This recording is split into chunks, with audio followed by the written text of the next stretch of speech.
Sound system digentos batuna ku sabab Ustad geus ajlang aing mah aya seumur hirup nepok kiai ajlang heueuh dacan aya dangaranna ge uing Ustad geus gelo tah gelo saeutik capek teu ibu capek teu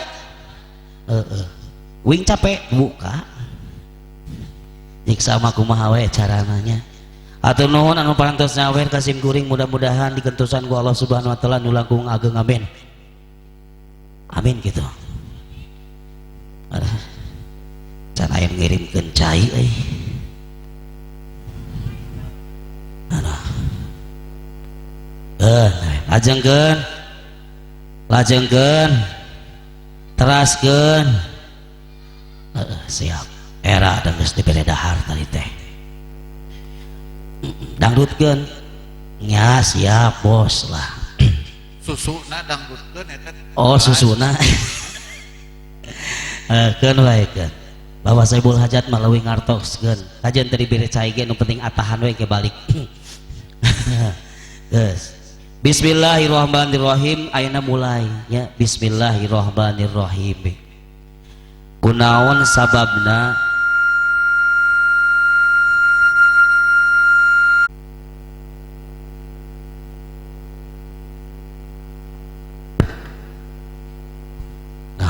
kieu ya siap atur nuhun Pak. Oh nya bismillahirrahmanirrahim alhamdulillah urang sadayana parantos ngaraoskeun kanikmatan ti Allah Subhanahu wa taala tiasa ngariung mungpulung dina ieu tempat haplah mubarokah kulantaran nyaeta keluarga Bapak Endang sareng Ibu Erna ngaraksanakeun nyaeta parantos dilaksanakeun khitanan. Ciri-cirina orang Islam anu ngaku umat Islam anu hoyong dianut hoyong diaku ku Kanjeng Nabi Muhammad sallallahu alaihi wasallam maka upami murang kalih kedah nyaeta disepitan. Alhamdulillah anu namina Muhammad Azfar parantos janten seorang muslim yang sejati mudah-mudahan saatosna disepitan saatosna dipicen ke kotor eta mudah-mudahan sing janten jalmi anu soleh mudah-mudahan sing janten jalmi anu tiasa taat anu tiasa bakti kanu janten ibu ramana saterasna mudah-mudahan sing tiasa ngebakti anu janten agami sareng nyaeta sing janten anu anut kan aturan nyata negeri anu parantos janten utami upami janten jalmi kedah turut kana aturan anu parantos disayogikeun simkuring dantung dina ieu tempat calik dina ieu tempat nyata simkuring sanes ayana naon ngan saukur ku Bapak Endang teh ngan saukur dipiarang mangdoakeun ya alhamdulillah ti awal tadi alhamdulillah simkuring ti mimiti muqaddimah parantos ngadoakeun ka murang kalih mudah-mudahan sing janten jalmi anu tiasa narima kana hak fi dunya wal akhirah binikmati fi dunya wal akhirah wa bihaqqi binikmati fi dunya wal akhirah mudah-mudahan kenging kana hakna kahirupan anu sajati kenging kana hak kana rezeki anu parantos disawiwikeun ku Allah segala rupa hakna dongkap ka anjeunna mudah-mudahan ieu pangaosan sing janten saksi engke jaga dia milik kiamah ku keluarga Bapak Endang sareng Ibu Erna sareng urang kalihna sareng deui teu kaliwat urang sadayana anu ngariung mungpulung dina ieu tempat haplah mubarokah sing janten saksi sing janten amal kasayan pibeukeun urang upami urang parantos ngantunkeun cik ek naros ka urang dia hoyong enggal-enggal ngantunkeun kumaha ieu teh geus dalahareun can sik jawab sing tadi hoyong enggal ngantunkeun alim sedengkeun cenah ceuk dina Al-Qur'an upami jalmi alim enggal-enggal maot eta teh can kalebetkeun jalma anu sabar jeung taqwa jadi kaciri lamun misalna urang alim enggal-enggal maot berarti teteh can kalebetkeun jalma nu takwa mah hoyong enggal-enggal maot naon sebabna hirup di alam dunia cicing di alam dunia dengan zaman ayeuna pinuh ku dosa hese zaman ayeuna mah saeutik Saeutik-saeutik do, saeutik-saeutik do.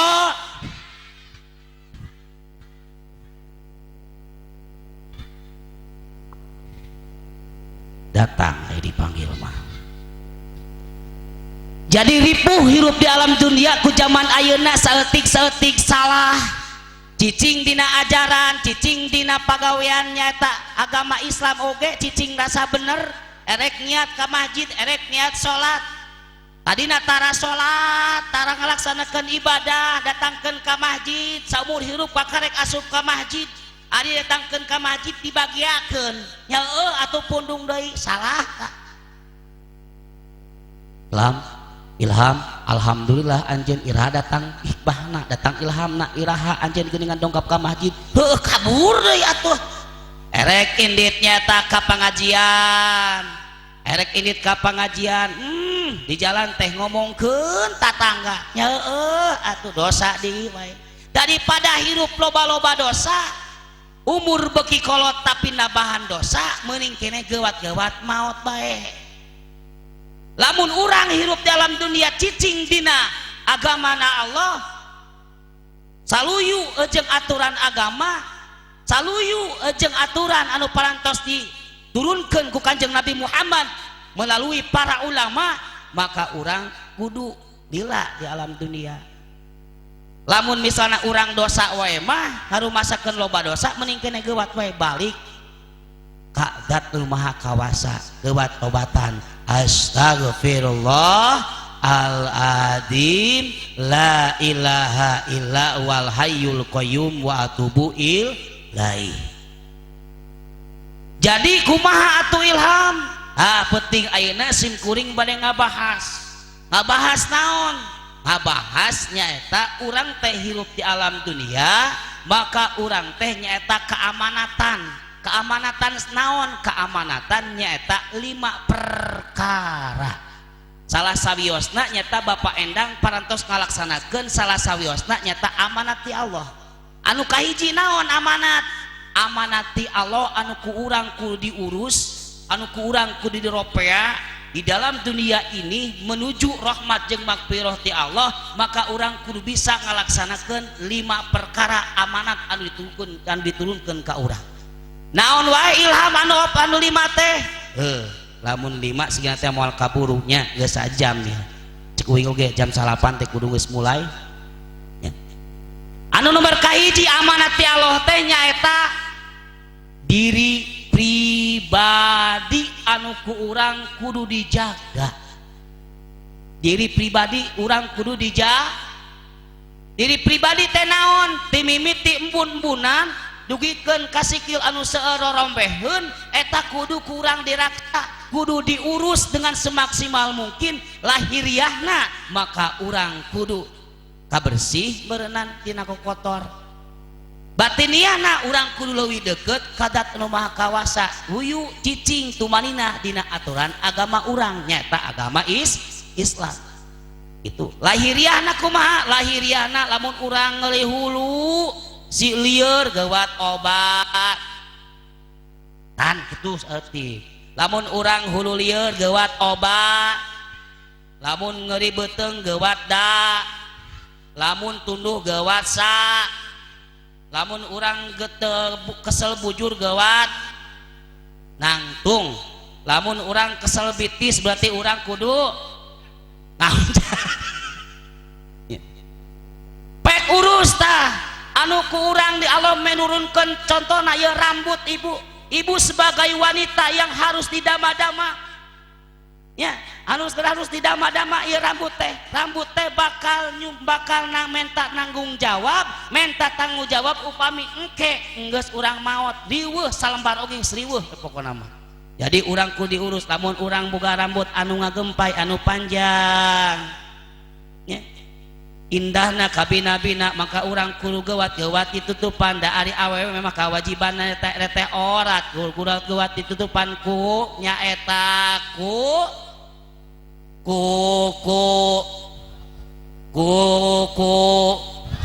kumuken kusarung gewat tutupan tutupan lamun misalna awewe aya bawaya rambutna keluar maka gewat tutupan naon sebab eta salah sahiji nyaeta ngajaga amanat anu aya dina badan gewat tutupan nya urang erek ibadah erek nyata ka masjid maka urang kudu bersih baju teh ulah sampaikeun misalna daki geus ngalayak dina baju 3 poe teu diganti-ganti saminggu henteu diganti-ganti auzubillahi min dalik nya urang misalna erek ka masjid erek ngalaksanakeun berjamaah ka masjid lalaki jeung awewe maka urang kudu indit bersamaan dengan memakai baju yang bersih apalagi nyata jangan sampaikan memakai baju yang ada namanya sok aya urang madah heueuh lalaki berjamaah ka masjid nya salat jumaah tawa salat berjamaah maghrib tawa isya subuh berjamaah ka masjid poe jumaah sok aya nyata lalaki teh heueuh sok aya di tukang sarung arana teh nyata BHS Mangga Atlas maka lamun misalna anu kitu tah eta teh balik di masjid teh lain akhir dari dosa tapi awal dari dosa kenapa awal kala misalna imam make sarung di tukangna aya aran manggaan tatkala makmumna disunahkeun nyata panon ulah ka kanan ka kiri tapi disunahkeun kudu loyo nyata kudu kahareup tatkala misalna Allahu Akbar tatkala brai pantok gurilang caang na kabina-bina da panon poe nyata di masjid aya lampu anu caang luar biasa Philip anu ngaranna lampuna tatkala nyata buntak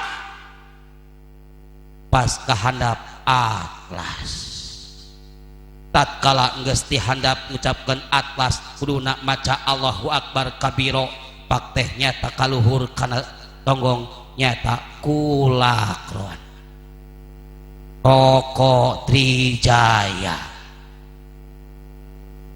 maka anu kitu geus ngamakruhkeun anu tukang ngamakruhkeun makmum imamna kumaha makruh bakteho imam aya aran Atlasan makmumna aya Toko Trijayaan terus kaditu nama pae maka sajajar nyata salatna makruh balik lain menang ganjaran tapi balik nyata menang dosa auzubillahi min dalik tah eta anu teu bisa ngajaga diri pribadi lahiriah batiniah lamun batiniah maka yuk urang kudu seueur maca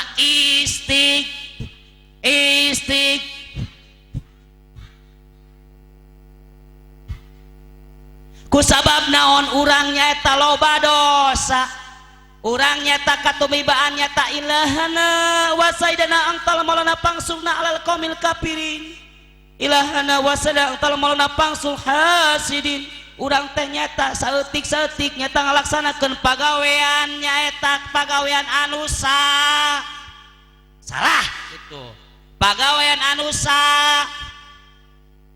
maka urang nyata kudu loba istighfar eceona Bapak Ohin Bapak Jajang Maca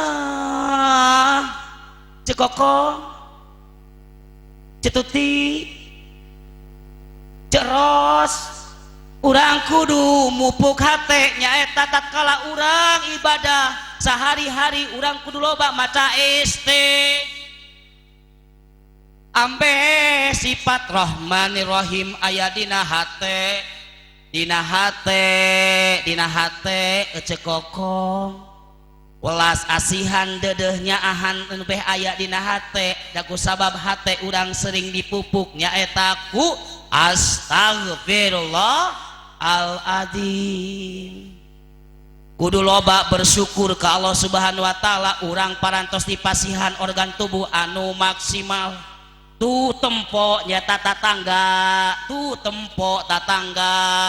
urang mah nyata aya tanganan tuh tatangga teboga tanganan tuh tatangga anu teboga sikil tuh geuningan eueuh beheungan payah tuh bertemu bengang. Kudu loba bersyukur kalau subhanahu wa ta'ala. Anu pincet oge sering ka masjid. Nah urang anu jagjag tara kamas, anu pige oge teu bisa ngomong, teu bisa ngom nyata sering kamas. Urang kudu sering maca alhamdulillah urang dibere organ tubuh anu saperti kieu. Urang boga panon alhamdulillah, boga cepil, boga biwir, boga angen, boga tangan, boga sikil, boga salaki, kawin deui.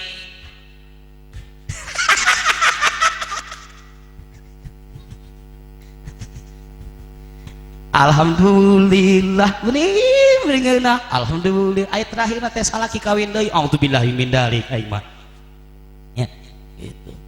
Kusabab urang mah can ikhlas datang kadinya boga salaki kawin deui padahal mah warga yang sangat lebar, pintu masuk ke surga sangat lebar. Tatkala misalnya istri ridho suamina nikah deui can aya cuman kiai hungkul sigina teh pamajikan kiai hungkul.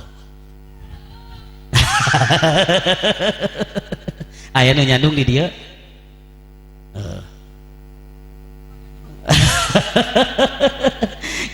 Keun eta mah nomor sabaraha jauh lah. Nu penting mah urang kudu leuwih deukeut, kudu leuwih loba bersyukur ka Allah Subhanahu wa taala tatkala urang ngagaduhan organ tubuh anu sakieu sampurna, urang kudu loba syukuran ka Allah Subhanahu wa taala ngucapkeun alhamdulillah. Tatkala kahirupan urang susah kudu maca sering maca naon? Keur susah ya. Nah, keur susah. Teu boga duit, susah. Urang kudu maca naon? Alhamdulillah. Lamun urang keur bungah maca naon? Astagfirullahaladzim. Nah, geuning aing tibalik ieu ustad teh. Lamun urang keur susah urang kudu ngucapkeun alhamdulillah. Naon sebabna? Isukan pageto bakal bunga. Lamun ayeuna keur bunga urang kudu boga kudu sering maca astagfirullahaladzim. Naon sebabna? Isukan bisi sangsara. Roda kehidupan itu 6 tahun sekali ecokokok. Kehidupan dunia, masalah duniawi itu adalah 6 tahun sekali, 6 tahun di handap, 6 tahun di atas. Tapi ari ibu-ibu anu masih ngorak-ngorak kene mah sigira teh unggal peuting sakapeng di handap sakapeng di luhur tapi lamun misalnya masalah kehidupan itu 6 tahun sekali, 6 tahun roda kehidupan. Jadi yang miskin jangan bersedih, yang kaya janganlah bangga. Dikarenakan roda kehidupan itu berputar, maka orang menjemput rizki, menjemput rahmat, menjemput rizkina Allah, maka orang kudu sering bersyukur ke Allah Subhanahu wa taala. Apapun keadaan kita, maka kita harus sering bersyukur kepada Allah Subhanahu wa taala. Oke, kita bersyukur, siap bersyukur. Oke, bersyukur. Cirina orang Islam, cirina orang Habibah. Orang yang dicinta oleh Nabi itu bagi orang-orang yang bersyukur. Cek Nabi sing sawe jalma anu bersyukur di alam dunianya dengan keadaan masing-masing miskin maupun kaya, maka sering bersyukur maka akan dimasukkan surgana Allah dan bakal dipasihan nikmat di dunia sareng di akhirat anu maksimal. Hoyong maksimal kehidupan di dunia. Hoyong di dunia hoyong aing mah teu serep euy sing tarik atuh hoyong bagja di dunia sareng di akhirat hoyong. Nah, maka orang kudu sering bersyukur si miskin maupun si kaya, maka orang kudu sering bersyukur ke Allah Subhanahu wa taala. Kenapa? Roda kehidupan nyata berputar. Nyanyi deui aing mah soklah siapa nya. Jadi roda kehidupan berputar. Janganlah bersedih Anda, dikarenakan kehidupan ini berputar. Anda sekarang miskin, belum tentu besok miskin, tapi akan kaya. Sekarang kaya, maka harus hati-hati besok akan miskin, karena berputar kehidupan itu. Ada hidup, ada mati, ada mati, ada hidup. Ya, gitu. Siap.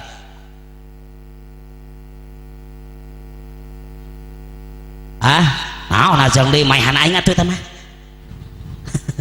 Kameramen siap ya, ulah nunutan. Oke, mudah-mudahan sing sukses ulah ruksak eta kamerana gara-gara si Ustad GS ajeleng ya, siap lah.